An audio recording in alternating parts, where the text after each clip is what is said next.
انتہائی واجب الاحترام قابل احترام بزرگوں دوستوں بھائیوں،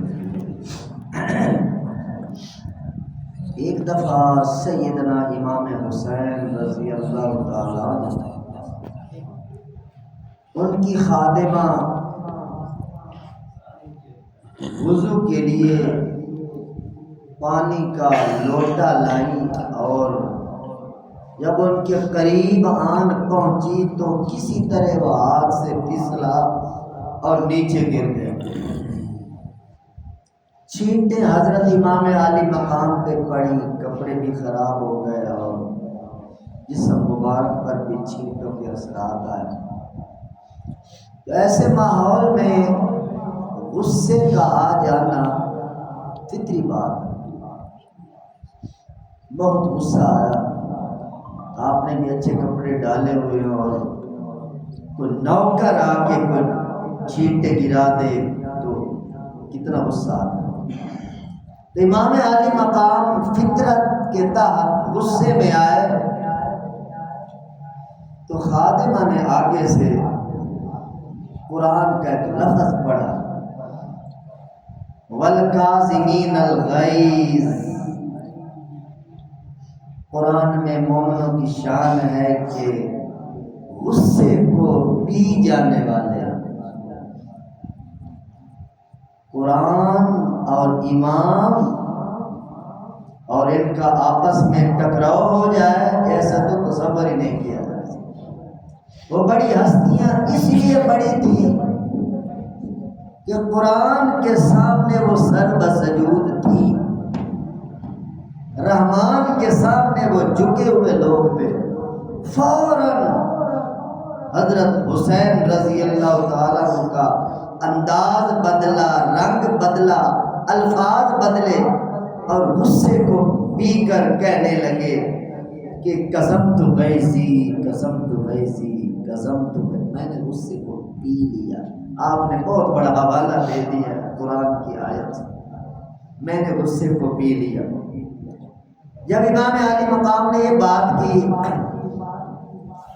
تو وہ نکرانی نے اگلا جملہ بولا، یہ قرآن کی آیت، وَالْعَافِينَ عَنِ النَّاسِ۔ مومنوں کی شان ہے وہ فقط غصہ پی نہیں جاتے بلکہ معافی کا اعلان بھی کیا کرتے، معاف کر دیتے۔ کسی کی طرف سے کوئی دل آزاری ہو جائے، کوئی تکلیف پہنچ جائے، مومن بندے عافین عن الناس، لوگوں کو معاف کر دیتے۔ تو امام عالی مقام نے فوراً فرمایا میں نے معاف کر دیا، میں نے معاف کر دیا۔ یعنی جیسے آیت آ رہی فوراً ان کا رنگ بدل رہا۔ یہ ہے نمونہ، ایسے میرے دوستوں زندگی بنانی ہے، رمضان میں اس کی ٹریننگ کرنی ہے۔ جب امام عالی مقام نے معافی کا اعلان کر دیا، وہ نکرانی تھی، لونڈی تھی، تو اگلی آیت کا اگلا جملہ پڑھتی ہے، واللہ یحب المحسنین، کہ مومن بندے فقط معافی نہیں کرتے بلکہ احسان فرمانے والے ہوتے ہیں۔ احسان معافی سے بھی اوپر مقام ہے۔ یہ اصل میرے دوستو قرب الہی کے مقامات، اللہ کے محبوب بننے کے مقامات ہیں۔ غصے کو پیا، معاف کیا، اور تیسری آیت کا تیسرا لفظ پڑھا اس خادمہ نے، واللہ یحب المحسنین، کہ احسان کرنے والے لوگ ہوتے ہیں ایمان والے مومن بندے۔ تو حضرت شیخ نے فوراً اعلان فرمایا کہ میں نے اللہ کے نام پر آپ کو آزاد کر دیا۔ یہ ہے میرے محترم دوستو وہ نمونہ کہ قرآن جب سامنے آتا ہے مومن بندے ڈھلتے جاتے ہیں، پچھتے جاتے ہیں، اپنے آپ کو مٹاتے چلے جاتے ہیں، اپنی منمانی نہیں کرتے، اپنی مرضی کی بات نہیں کرتے۔ ایک حدیث پاک میں آتا ہے کہ جو بندہ کسی کے ساتھ جھگڑا کر رہا ہوتا ہے اور وہ جھگڑے میں ناحق ہوتا ہے، ناحق ہوتا ہے اور ناحق ہو کر جھگڑے کو جب چھوڑتا ہے تو حضور علیہ السلام فرما گئے ایسے بندے کو میں جنت کے میناروں میں جگہ لے کے دوں گا۔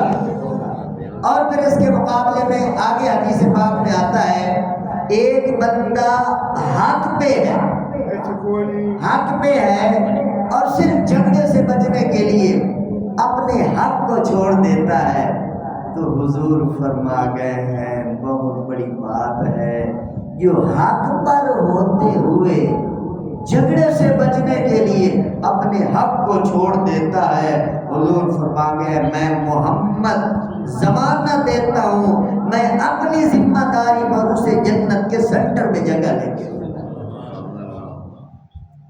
آج ہر بندہ لڑائی پہ جھگڑے پہ میرا حق میں نہ حق پر بھی لوگ جھگڑے کر رہے ہیں، اور حضور فرما رہے ہیں جھگڑے سے بچنے کے لیے حق بھی چھوڑ دو، تو آگے حضور خود ضامن بن رہے ہیں۔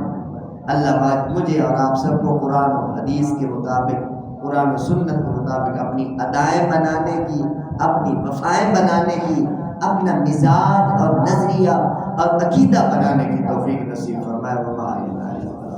الحمدللہ رب العالمین والعاقبۃ للمتقین والصلاۃ والسلام علی سید الانبیاء والمرسلین اللهم اغفر لنا وللمؤمنین والمؤمنات والمسلمین والمسلمات الاحیاء منهم والاموات من الجنة والناس اجمعین انک سمیع قریب مجیب الدعوات رب ارحمهم كما ربیانی صغیرا وصلی اللہ تعالی علی حبیبہ وخیر خلقہ سیدنا محمد وآلہ وصحبہ اجمعین برحمتک یا رب